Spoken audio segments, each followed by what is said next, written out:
Soon we're going to have the Global Mercy coming online. You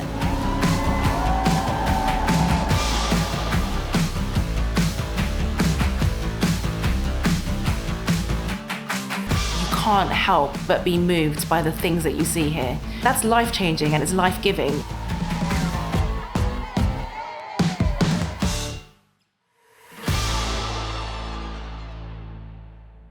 Hi, welcome to Mercy Ships. My name's Anne Buckland. I'm the Global Campaign Manager for Mercy Ships. And we are here in the heart of the Global Mercy. We're actually in the middle of the hospital area, but you wouldn't guess from the studio surroundings around us. But just trying to make the most of the Come On Board season. So while we have a 2-week event in Rotterdam and many of the amazing Mercy Ships family on board, then we wanted to capture a few of their stories in the studio. So today I'm joined with Dr. Mark Shrime. Mark, how are you? I'm good. Thanks for having me. Perfect. Thank you so much for joining us. Tell us a bit about your journey with Mercy Ships. Yeah, my journey with Mercy Ships begins 14 years ago. 16 years ago is when I first applied. But 14 years ago, I was coming to the end of my training as a surgeon, doing head and neck tumor removals. Coming to the end of essentially 15 years of post-secondary education and training that I really did not like. Tried to quit medicine about a dozen times. Came onto the ship in January of 2008 when the Africa Mercy was docked in Monrovia, Liberia. And had heard of Mercy Ships for a while. Came onto the ship. I remember my very first day on the ship, walking down the stairs at the front of the ship onto the hospital deck, turning into the ward where all the head and neck tumor patients were, and seeing, a dozen patients at various stages of recovery, and very much having a sort of road to Damascus moment of, oh my gosh, this is what I have been training for 15 years to do, and I didn't even know it. Wow. So I spent 6 months on the ship then, and have been coming back once or twice a year for the 14 years since. Wow, that's amazing. So when you met Mercy Ships, you weren't fully committed to medicine at that time? No. I wanted to do anything. Growing up, I wanted to be a linguist. Right. Well, that's not true. Growing up, I wanted to be a rock star, but then if I couldn't be a rock star, I wanted to be a linguist. But I'm the firstborn child of an immigrant family. So as firstborn kids of immigrant families know, we have 3 options: doctor, lawyer, or failure.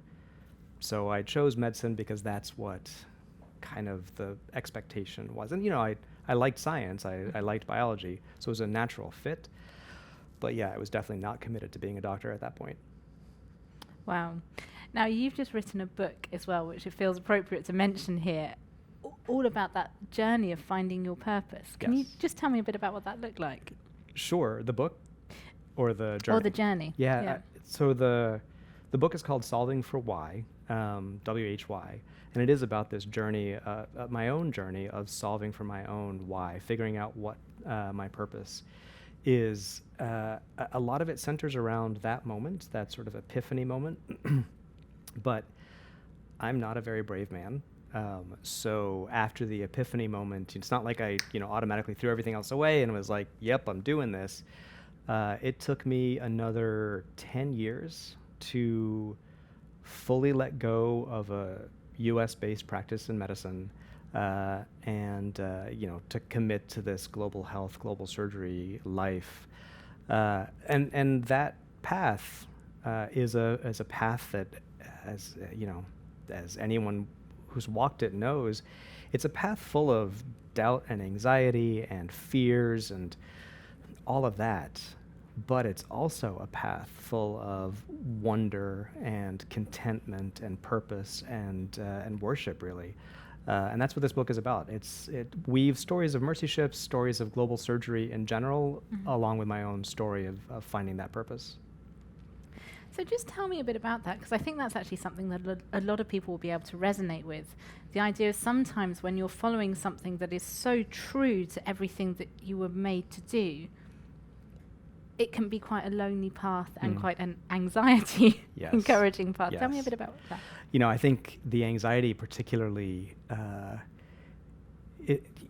in our culture, in Western culture, American culture especially, anxiety is something to be dealt with. It's something to minimize, to breathe your way through. And I'm not downplaying any of that. Like, I use all those techniques. But I read this book a few years ago, in which the author makes the point that things like fears and anxieties and doubts actually point you towards your purpose.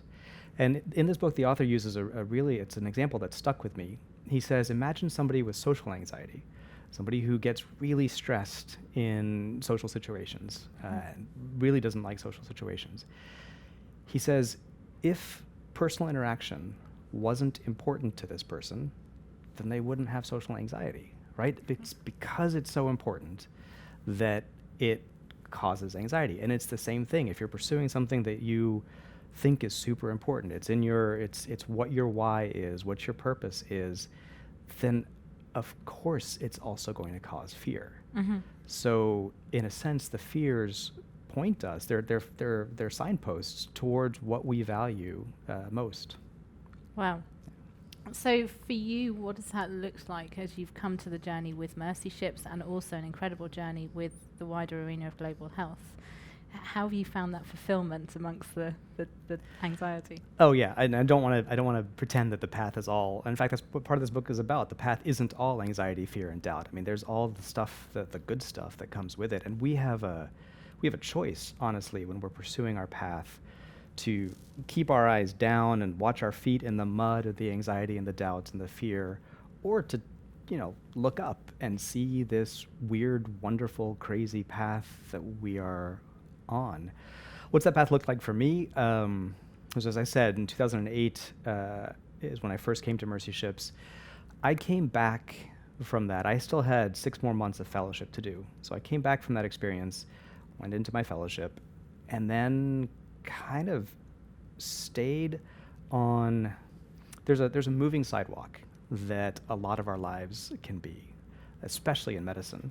You finish secondary school, and there's a prescribed path that takes you from secondary school basically to retirement, and you can just follow it. So I came back onto that moving sidewalk, finished my fellowship, got a job as a head and neck surgeon at a big hospital on the East Coast of the U.S.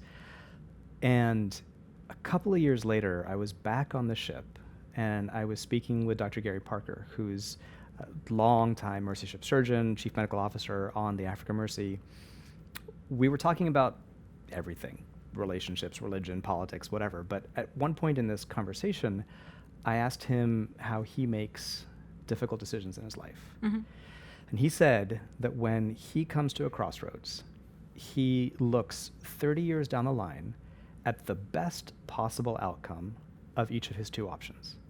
And if one of the best possible outcomes makes him think, then he knows that that's not the right outcome for him. Because then you're 30 years pursuing something that in the best case scenario makes you think, you're obviously not doing the right thing for you. So I took that back, and I started applying it to the moving sidewalk, the path that I was on, realizing that 30 years down the line, after I retire from being a head and neck surgeon at a big city hospital in the US, I would have treated thousands of patients. Half of them would have lived, half of them would have died, because that's kind of what head and neck cancer is. And then I'd retire with, a nice house and maybe a Jaguar. And I looked at that path and I was like, no.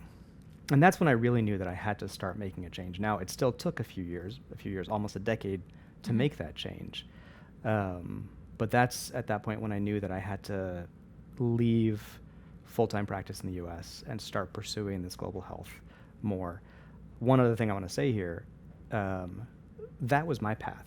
Mm-hmm. Now, when I was at that big hospital, I was operating side by side with another surgeon. And for him, being the best surgeon that he could be, providing the best care for his patients in Boston, providing the best life for his family, those absolutely drove him. Those were his why. So the fact that mine has to do with doing surgeries, on a ship in Africa, doesn't mean that that's everyone's. Mm-hmm. What's important is finding what drives you. That's amazing. So what has that looked like with Mercy Ships? And let's actually go into the specifics of what Mercy Ships does now. Which of the Mercy Ships patients have really struck with you? And particularly maybe early on in your journey, who was the person that you met that you felt, okay, now I'm... Yeah, it's a great question. There is a patient that I very strongly, I say that this patient is the one that truly made me a surgeon. This was my first year, this was in 2008. We were in Liberia, and kind of arcing above Liberia is Guinea. And so we're in Monrovia. The capital of Guinea is over here, but the patient lived on the far other side of Guinea, so closer to Monrovia than it is to his country's own capital. His name was Alimu. He was 22. He had a jaw tumor that had started when he was 14. Wow. So for 8 years, basically, this tumor had taken over his entire jaw. It was kind of down to here. All but a little bit of his native jaw had been taken over by the tumor. Wow. We saw him in Guinea. He made his way down to Monrovia.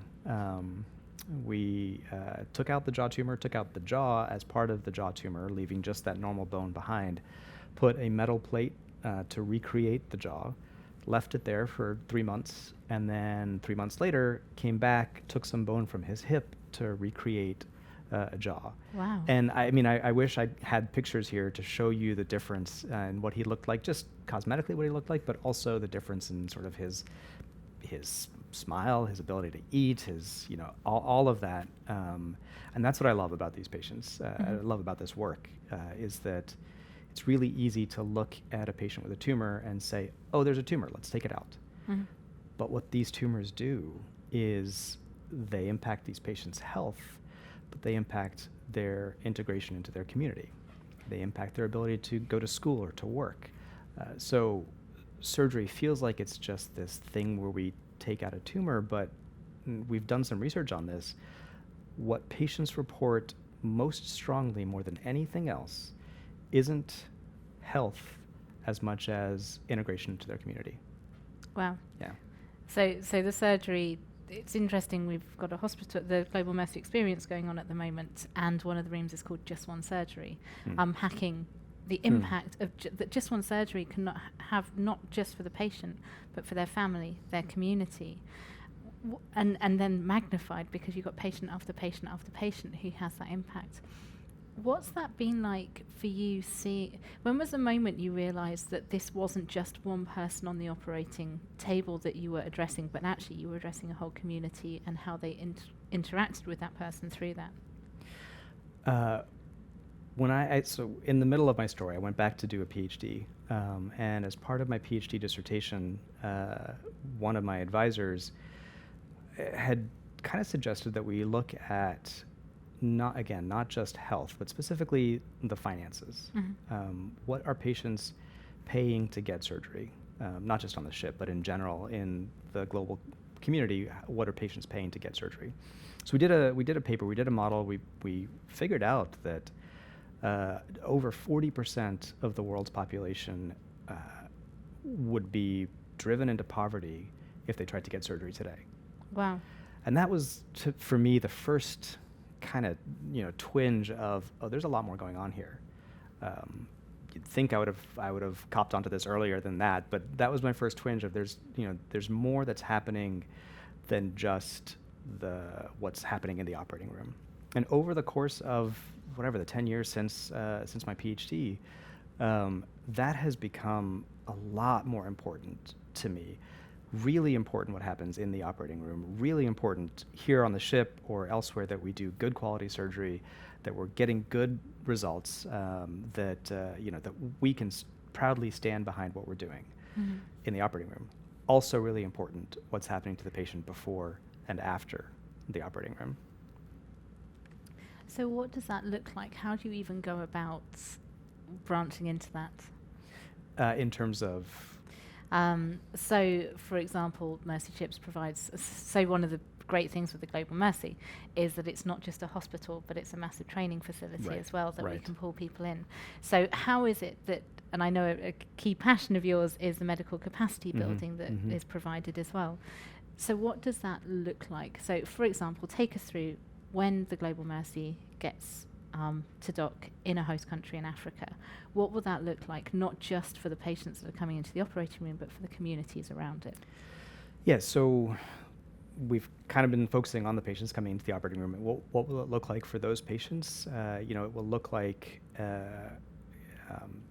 prior to the ship even arriving, there will be screening teams. There will be basically patient-finding teams, but the teams also aren't just out there to sort of find patients.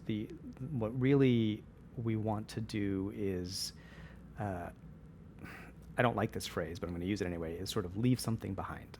In other words, not just sort of sail in and do a bunch of surgery and feel good about ourselves and then sail back out again, but be a part of strengthening the entire surgical system itself. And surgery is the reason that I'm so passionate about it is it's difficult. It's hard because with some medical treatments, let's say vaccines, you can create the vaccine somewhere, as we've learned in this pandemic. Yep. Create the vaccine somewhere, and then it's hard. It becomes a distribution problem, and it becomes sort of convincing people to get vaccines and all that sort of stuff. But the creation itself doesn't have to happen anywhere near the patient.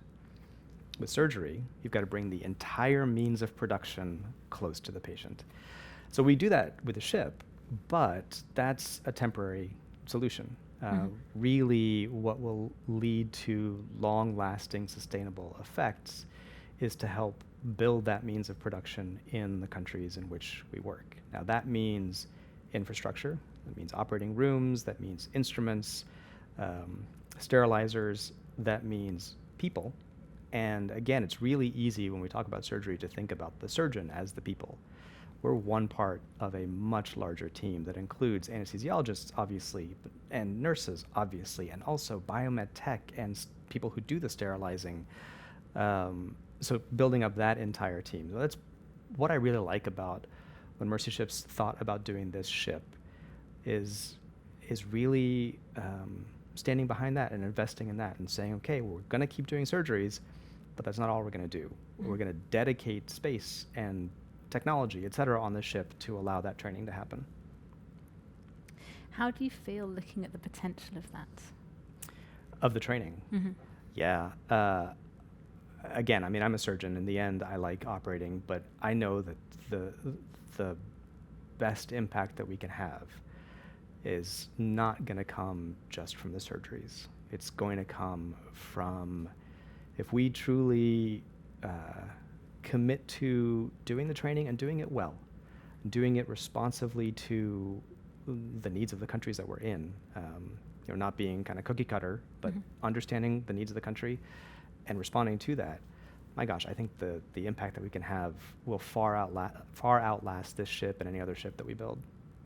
Amazing. It is quite mind-blowing, isn't it, to think about yeah. what can be achieved when people work together and respecting host countries, working with them, identifying needs, etc. And it's been a privilege for me sitting in the studio and just interviewing person after person who has dedicated their skills and their life's work to helping others. I want to talk a bit more about the medical capacity building as well, but more through a personal edge. So you've worked with a lot of people, you've worked with a lot of patients, you've also worked with a lot of professionals in the arena. For you, whose story kind of epitomizes the medical capacity building work? Yeah, so the story, in the last 2 years with COVID, because COVID and ships don't mix very well and didn't, especially at the beginning of the pandemic, didn't mix very well.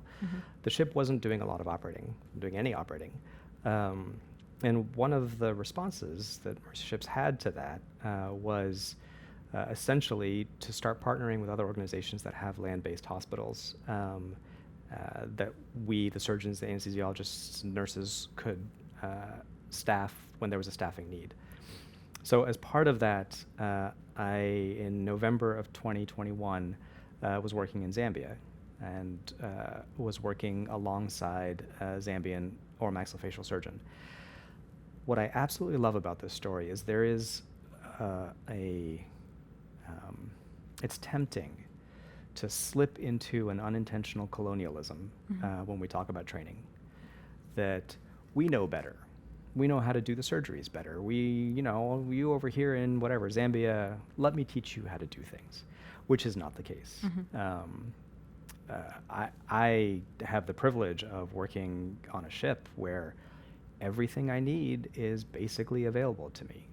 And I'm working alongside surgeons who don't have that privilege and therefore must deliver good care without all the bells and whistles. So very, very often, I'm coming out of these training sessions having picked up techniques and learned things. What I loved about this is that this surgeon was absolutely tremendous at taking out tumors. That's what he did day in and day out, again, without all the bells and whistles that we have. We had a patient present to us with a cleft palate, which he hadn't done since his training. And there's a technique, he was an older surgeon, and there's a technique that's kind of been popularized since then that he had never seen before. It's a little bit of a complicated technique. You got to move tissues in all sorts of places. So before the operation, we sat down, I drew out what this technique is, and then placed him at the head of the bed, which is where the operating surgeon is supposed to go. The assistants go on either side of the bed, and he said no. He's like, no, you go to the front of the bed. I was like, nope, you are at the head of the bed. This is your operation. And throughout, we were talking and redrawing it and talking and redrawing it. And about 20 minutes into the operation, it clicked. He got what was happening.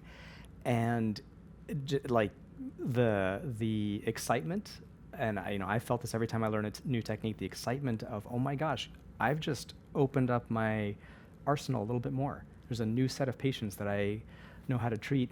We had a resident on the other side of the bed with us, and he kind of kept smacking her on the shoulder and being like, this is knowledge transfer. And that's what he said, this is knowledge transfer. And that made me really happy. We were two colleagues. I just happened to know this one technique that I could transfer. And that's the sort of partnerships that I at least want to build with people that are, part of the training capacity building. Wonderful. That's amazing. So it's just sharing knowledge both ways. And we hear that a lot from volunteers, don't we, from Mercy Ships, that people learn as much going in as they thought they were going to give. Right. And that's a wonderful thing about it. So that's a wonderful story. I'm just trying to think. There are so many other questions I could ask you on where we only have a limited amount of time. So a lot of what you have found in your journey with Mercy Ships and then your wider journey with global health is your purpose. What would you say to younger medics going in? Like, what would you say that might help them as they navigate this, whether they stay on the moving traveling sidewalk? belt? Yes. Yeah. Look, I think the most important thing is to decide.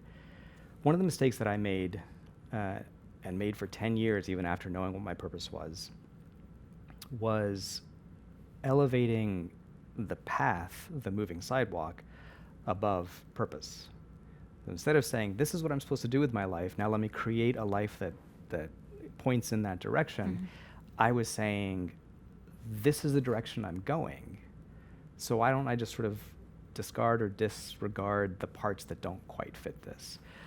The moving sidewalk of medicine is an incredibly replicatable way of creating, success as success is often defined.